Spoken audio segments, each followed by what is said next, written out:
नुसल्ली व नुसल्लिम अला रसूलिल करीम अम्मा बाद फ़अऊज़ु बिल्लाहि मिनश शैतानिर रजीम बिस्मिल्लाहिर रहमानिर रहीम। हज़रत ज़िबकार अॼोकी वीडियो में मां इमाम हुसैन जे खाने काबा खां वठी करबला जे मैदान ताईं जा जेका हालात विच में आया उहे मां तव्हांजे साम्हूं बयानु कंदुसि। हज़रत इमाम आली मक़ाम इमाम हुसैन रज़ियल्लाहु ताला अन्हु जॾहिं खाने काबा खां वठी मक्का मुकर्रमा खां वठी पंहिंजो सफ़र जारी करण जे लाइ जेका सुआ कूफे वञी रहिया हुआ, तो हज़रत इमाम हुसैन रज़ियल्लाहु ताला अन्हु जा जेके वेझा दोस्त हुआ, आम शख़्सियतूं हुयूं, उन्हनि खे ख़बर पई तो सभ खां पहिरियों अब्दुल्ला बिन ज़ुबैर आया। उन्हनि चयो कि तव्हां मक्के में रही करे हिते जेका सुआ ख़िलाफ़त कयो, असां तव्हांजी मदद कंदासीं, पर कूफे न वञूं छो त उहे दगाबाज़ आहिनि। हज़रत अब्दुल्ला बिन ज़ुबैर रज़ियल्लाहु ताला अन्हु जे उन मशवरे खे हज़रत इमाम साहब रद्द फरमायो। वरी उन खां बाद में हज़रत इमाम हुसैन रज़ियल्लाहु ताला अन्हु वटि हज़रत इब्न अब्बास रज़ियल्लाहु ताला अब्दुल्ला बिन अब्बास रज़ियल्लाहु ताला अन्हु आया। उन्हनि काफ़ी मशवरो ॾिनो कि तव्हां न वञो, उहे दगाबाज़ आहिनि, धोखेबाज़ इंसान आहिनि, उनजी कंहिं बि ॻाल्हि ते तव्हां भरोसो न कयो, तव्हां न वञो। हज़रत इमाम आली मक़ाम रज़ियल्लाहु ताला अन्हु फरमायो कि मुंहिंजे वञण जो उते जेका सो आहे मुकमल वक़्तु क़रीब अची चुको आहे, मां हर हालत में वेंदुसि। वरी हज़रत अब्दुल्ला बिन अब्बास ॿीहर आया। हज़रत अब्दुल्ला बिन अब्बास फरमायो कि मूंखे उहो ख़ामोश ऐं चुप रहण जी कोशिशि कयां थो, पर चुप रही नथो सघां कि तव्हां कूफे न वञो। मां पंहिंजी अखियुनि सां जेका सो आहे तव्हांजो कूफे में जेका सो आहे उते हलाकत तबाह बर्बादी ॾिसी रहियो आहियां, इन जे करे तव्हां न वञो, तव्हां हिन पंहिंजे ख़िलाफ़ खां बाज़ अची वियो, तव्हां कॾहिं बि न वञो। हज़रत इमाम आली मक़ाम फरमायो कि मां इस्तिखारो कंदुसि, पोइ उन खां बाद में हथ में फ़ैसिलो कंदुसि। तो बहरहाल हज़रत इब्न अब्बास रज़ियल्लाहु ताला अन्हु ॿीहर आया। हज़रत इमाम अली मक़ाम खे चयूं कि तव्हां न वञो, उहे धोखेबाज़ इंसान आहिनि। जेकॾहिं तव्हांखे करिणो हुन में ख़िलाफ़त, त ख़िलाफ़त तव्हां अची करे हुन में मक्कल में कयो, उते असां तव्हांजी यानत मदद कंदासीं। पर हज़रत इमाम अली मक़ाम फरमायो न। वरी उन खां बाद में हज़रत इब्न अब्बास चयो कि तव्हां यमन में ख़िलाफ़त उते वञो, उते तव्हांजा ऐं तव्हांजे वालिद साहिब जा सचा वफ़ादार आहिनि, आले बैत नबूवत जा वफ़ादार आहिनि, उते तव्हां वञो, उते तव्हांजे जेका सो आहे बिल्कुलु हालात ठीकु थींदा। तो हज़रत इमाम हुसैन इहो बि रद्द कयो।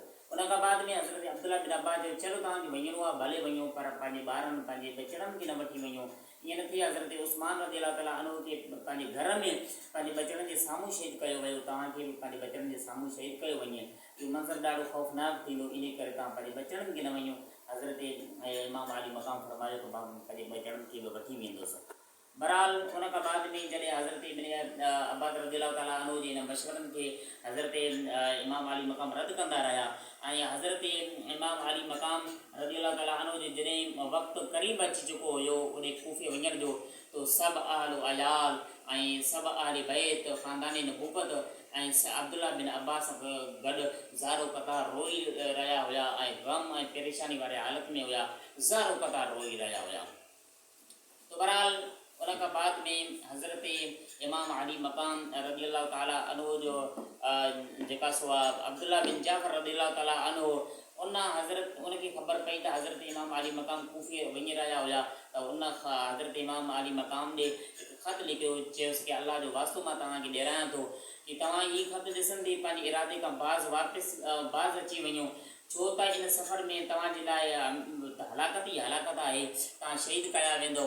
आख़िर में इहो लिखियो त मां जेसीं ताईं तव्हां वटि न अचां तेसीं ताईं तव्हां होॾे न वञो, मां तव्हां वटि ईंदुसि, हाज़िर थींदुसि। उन खां बाद में हज़रत अब्दुल्ला बिन जाफ़र हाकिम मदीना जो हिकु गवर्नर हुयो, हाकिम हुयो, अमर बिन साद, उन खां बि इहे पंहिंजे ताईद जे तहत मज़मून जा इहे ख़त हिन ताईदी तौर ते हिकु मज़मून लिखायो। उन में इहो लिखियलु हुयो, उन अमर बिन सईद लिखियो कि मां तव्हांखे ख़ुदा मां अल्लाह सुब्हानहु व तआला खां दुआ घुरां थो पियो कि अल्लाह रब्बुल इज़्ज़त तव्हांखे हिन रस्ते खां रोके छॾे, जंहिं रस्ते में हलाकत आहे तव्हांखे अल्लाह उन रस्ते जी तरफ़ रहनुमाई करे, जंहिं रस्ते में अमन सलामती आहे। मूंखे ख़बर पई आहे त तव्हां इराक़ ॾे वञी रहिया आहियो, ऐं मां तव्हांखे अल्लाह जो वास्तो ॾियां थो, तव्हां इख़्तिलाफ़ खां बाज़ अची वञो, तव्हां बग़ैर ख़ौफ़ ख़तरे जे मदीने वापसि अचो, मां तव्हांजी मदद बि कंदुसि, तव्हांजी इयानत बि कंदुसि, तव्हां सां सिले रामी कंदुसि ऐं तव्हांजी इमदाद कंदासीं। इन जे करे तव्हां मदीने अचो, तव्हां जेका सो आहे इराक़ वापसि न वञो। हज़रत अब्दुल्ला बिन जाफ़र रदियल्लाहु ताला अन्हु ऐं पंहिंजो ख़त ऐं हाकिम मदीना अमर बिन सईद जो ख़त खणी करे इमाम साहब वटि पहुता। तो हज़रत इमाम साहब फरमायो कि तव्हां जेको नेक ख़्याल जो इज़हार कयो, पंहिंजी ख़ैर ख़्वाही जो इज़हार कयो, मां शुक्रिया तव्हांजो अदा कयां थो, पर मां हर हाल में कूफे वेंदुसि। हज़रत जो इमाम आली मक़ाम रदियल्लाहु ताला अन्हु फरमायो कि इन जे करे मां जेका सो कूफे वेंदुसि, तव्हांजी सभिनी जी ॻाल्हि खे इन जे करे रद्द कयां थो कि मूंखे पंहिंजे नाने हज़रत मुस्तफ़ा करीम सल्लल्लाहु अलैहि वसल्लम उनजो हुकुम मिलियो आहे, इन जे करे मां हर हाल में वेंदुसि। अब्दुल्ला बिन जाफ़र चयो कि छा हुकुम आका मुस्तफ़ा करीम सल्लल्लाहु अलैहि वसल्लम तव्हांखे छा हुकुम फरमायो आहे? इमाम चयो कि मां उहो हुकुम न कंहिंखे ॿुधायो आहे, न मां ॿुधाईंदुसि ॾिसे जेसि ताईं मां रब जे हुज़ूर कंहिं वटां अल्लाह सुब्हानहु व तआला जे हुज़ूर मां हाज़िर न थियां। हज़रत अब्दुल्ला बिन अब्बास और दीगर ज़ार पतार रोई रहा हुआ। बिल आख़िर इमाम अली मक़ाम 7 ज़िल हज्जा सन 60 हिजरी ख़ानदानी नबुवत जे मुक़द्दस काफ़िले सां गॾु मक्का मुकर्रमा खां कूफा रवाना थिया। उन वक़्त जा जेके उन गम जा जेके गम जी जेका कैफ़ियत हूंदी, तो उनखे जेका सो उन में हिकु आशिकी उनखे महसूसु करे सघे थो। बहरहाल उन खां बाद में जॾहिं हज़रत इमाम अली मक़ाम जेका सो कूफे जे रस्ते ॾे वञी रहिया हुया, तो रस्ते में हिकु शाइर, मशहूरु शाइर आॾे ॿिए सां मुहबत कंदड़ फिरज़दक मिलियो। उन सां इमाम अली मक़ाम जो जेका सो मुलाक़ात थी। उहे मशहूरु शाइर फिरज़दक कूफे ॾांहुं वापसि मोटी रहिया हुया। तो हज़रत इमाम अली मक़ाम पुछियो कि कूफे ऐं इराक़ियुनि जा कहिड़ा मुंहिंजे बारे में जेका सो हालात हुया, उन जा मुंहिंजे बारे में कहिड़ो मौक़िफ़ हुयो, कहिड़ा ख़्यालात हुया? तो उन फिरज़दक शाइर चयो कि इराक़ वारनि जो दिलि जेको दिलियूं तव्हां सां गॾु आहिनि, पर तलवारूं यज़ीद सां गॾु आहिनि, ऐं नतीजो अल्लाह सुब्हानहु व तआला जे हथ में आहे, रब सुब्हानहु व तआला जे दस्ते कुदरत में आहे। जेको नतीजो निकिरंदो उहो रब ई ॼाणे थो। इहो ॿुधी करे इमाम अली मक़ाम फरमायो कि ऐं फिरज़दक तव्हां बिल्कुलु सच चयो आहे। जेका सो मामिलो अल्लाह सुब्हानहु व तआला जे हथ में आहे, अल्लाह जे दस्ते कुदरत में आहे। अल्लाह जेको चाहींदो थींदो। असांजो रब हर लम्हा नओं हुकुम जारी करे थो पियो। अल्लाह जो हुकुम असांजे मुवाफ़िक़ थियो त असां अल्लाह सुब्हानहु व तआला जो शुक्र अदा कंदासीं। जेकॾहिं अल्लाह सुब्हानहु व तआला जो हुकुम, अल्लाह जो जेका सो रिज़ा, अल्लाह जी जेका उहो हुकुम आहे उहो असांजे मुवाफ़िक़ न थियो, तो पोइ बि अल्लाह सुब्हानहु व तआला जी असां रिज़ा ते राज़ी रहंदासीं। अल्लाह सुब्हानहु व तआला खां असां ज़रूरु उनजे सवाब खां महरूम न थींदासीं। अल्लाह सुब्हानहु व तआला असांखे ज़रूरु सवाब अता कंदो। बहरहाल जॾहिं हज़रत इमाम अली मक़ाम इराक़ ऐं कूफे अची रहिया हुया, त यज़ीद खे इमाम अली मक़ाम जे अचण जी ख़बर पई त इमाम अली मक़ाम कूफे अची रहिया हुआ आहिनि।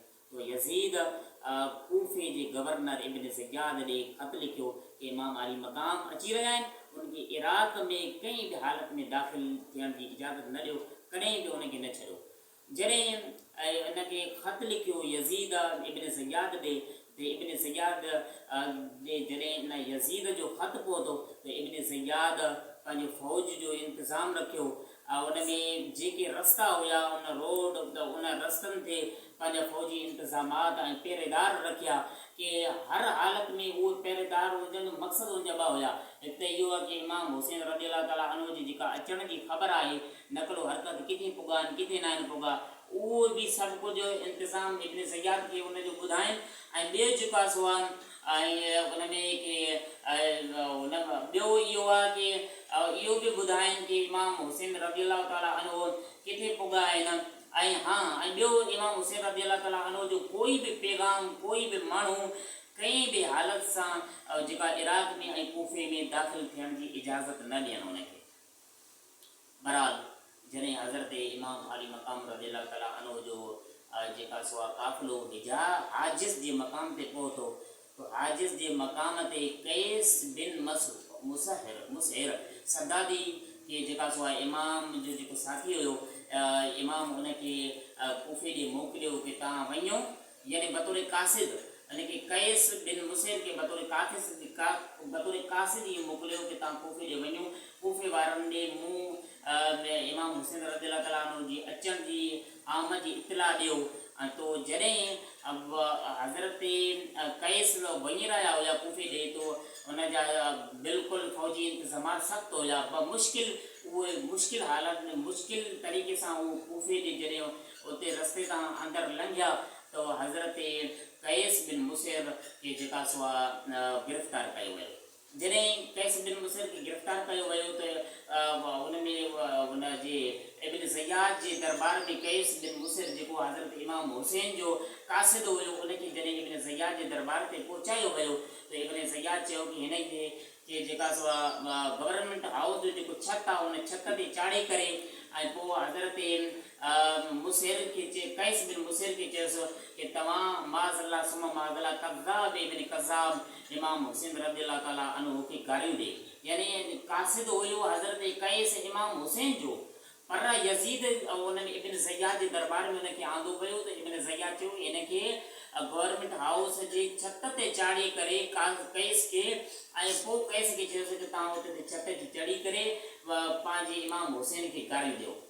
जॾहिं हज़रत कैस बिन मुसैर रज़ियल्लाहु ताला अन्हु खे उन ते छत ते चाढ़ियो वियो त फ़ौरन इहे अल्फाज़ इमाम हुसैन रज़ियल्लाहु ताला अन्हु जी तशरीफ़ आवरी जा कैस बिन मुसैर चया। कैस मुसैर चयो उते जेका सो छत ते चढ़ी करे चयो ऐं उते जेका सो उन में कूफ़े वारनि जो हिकु जमात उनजे साम्हूं हुई तो हज़रत कैस बिन मुसैर उनखे इहो चयो कि इमाम हुसैन जनाब अमीरुल मोमिनीन अली मुर्तज़ा रज़ियल्लाहु ताला अन्हु जो जिगर गोश्त जो ख़त आहे कि हुज़ूर जे महबूब तरीन न्याणी हज़रत फ़ातिमा रज़ियल्लाहु ताला अन्हु जा फर्ज़ंद आहिनि ऐं मख़लूक़ मंझि सभ खां बहितर इंसान आहिनि। उन्हनि जो इहो ख़त आहे कि मां कैस उन्हनि जो कासिद आहियां कि उहे मक़ामी हाजिज़ ते पहुची चुका आहिनि। उन्हनि जी यानी हज़रत जनाब कैस उन कूफ़े वारनि खे इहो चई रहिया हुआ कि उन्हनि जी दावत हक़ खे क़बूल करे तव्हां दुनिया आख़िरत जी कामयाबी बि हासिलु कयो। इहो चवण खां बाद में जनाब कैस चयो कि इब्न ज़ियाद ऐं उन जे पीउ ते अल्लाह सुब्हानहु व तआला जी लानत हुजे। इब्न ज़ियाद पंहिंजी इन बेइज़ती खे ऐं पंहिंजे ॻाल्हि जी ख़िलाफ़ वर्ज़ी जी ॿुधी करे बाहि वांगुरु गरम थी वियो ऐं उन खां बाद में इब्न ज़ियाद हुकुम ॾिनो कि जनाब कैस बिन मुसैर रज़ियल्लाहु ताला अन्हु खे महल जे बुलंदी खां हेठि किरायो वञे। जॾहिं जनाब मुसैर कैस बिन मुसैर रज़ियल्लाहु ताला अन्हु खे महल जी बुलंदी खां हेठि किरायो वियो त माना उन्हनि जे जिस्म जा चोरा चोरा थी विया। हज़रत कैस बिन मुसैर रज़ियल्लाहु ताला अन्हु शहीद थी विया। इन्ना लिल्लाहि व इन्ना इलैहि राजिऊन। तो इमाम मुस्लिम जेको हज़रत इमाम हुसैन जो कासिद हुयो उन जे शहादत खां बाद में यज़ीदी महल में इहो ॿियो वाक़ियो हुयो जेको हज़रत इमाम हुसैन जे कासिद खे जेका सो शहीद कयो वियो। तो बहरहाल जेका सो इमाम अली मक़ाम कूफ़े जी जानिब पंहिंजो सफ़र जारी रखिया हुया तो सालिबिया जे मक़ाम ते इमाम हुसैन रज़ियल्लाहु ताला अन्हु खे इहा ख़बर पई कि इब्न ज़ियाद जे हुकुम सां इमाम मुस्लिम बिन अकील रज़ियल्लाहु ताला अन्हु खे शहीद कयो वियो। यानी इमाम मुस्लिम खे शहीद काफ़ी पहिरियों कयो वियो पर इमाम हुसैन रज़ियल्लाहु ताला अन्हु खे अञा ताईं इतला न हुयो। सालिबिया जे मक़ाम ते इमाम हुसैन खे इहो इतला ॾिनो वियो कि तव्हांजो जेको कासिद हुयो इमाम मुस्लिम उनखे शहीद कयो वियो।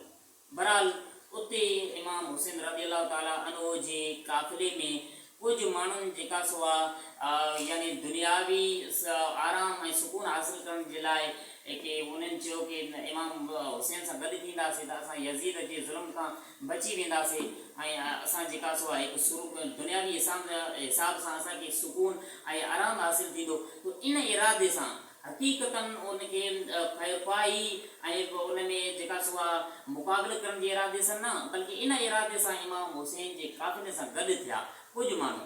तो इमाम हुसैन रज़ियल्लाहु ताला अन्हु जॾहिं उन्हनि खे ॾिठो कि हे इन इरादे सां मुंहिंजे काफ़िले में गॾु थिया आहिनि तो इमाम हुसैन उन सभिनी खे जमा करे हिकु ख़ुतबो उनखे ॾिनो। इमाम अली मक़ाम रज़ियल्लाहु ताला अन्हु फरमायो कि ऐं इंसानो मामलो बहुत नाज़ुक सूरत हाल इख्तियार करे चुकी आहे। तव्हां ॾिसो था पिया कि दुनिया जी रंग बदिली चुकी आहे। उन जी दुनिया जूं समूरियूं नेकियूं भलायूं असांजे हक़ में ख़तमु थी चुकियूं आहिनि। अफ़सोस अॼु कंहिंखे बि हक़ जी इत्तिबा करण जी कोई परवाह न आहे। बातिल खां बचण जी कोशिशि कंहिं बि इंसान में न रही। उन खां बाद में इमाम अली मक़ाम रज़ी अल्लाह ताला अन्हु फरमायो कि वक़्तु अची चुको आहे कि मोमिन हक़ जे वाट ते जेका सो आहे बीही करे मूंखे सआदत सम्झी करे मौत जी वाट ते यानी इमाम अली मक़ाम फरमायो कि वक़्तु अची चुको आहे कि मोमिन हक़ ते राह ते बीही करे उन्हनि सां मुक़ाबिलो करे ऐं उन खां बाद में इमाम अली मक़ाम फरमायो कि मां पंहिंजे लाइ इहो सआदत ऐं नेकबख़्ती जी मौत शहादत जो मौत चाहियां थो पियो तो ज़ालिमनि सां गॾु रहणु हिकु जेका सो वॾो जुर्म आहे। उन खां बाद में हज़रत हुन में इमाम अली मक़ाम फरमायो कि कूफ़े वारनि जी बेवफ़ाई सभिनि ॾिठी आहे पंहिंजे अखियुनि सां। असांजो साथ सभिनी कूफ़ियारनि छॾे ॾिनो आहे।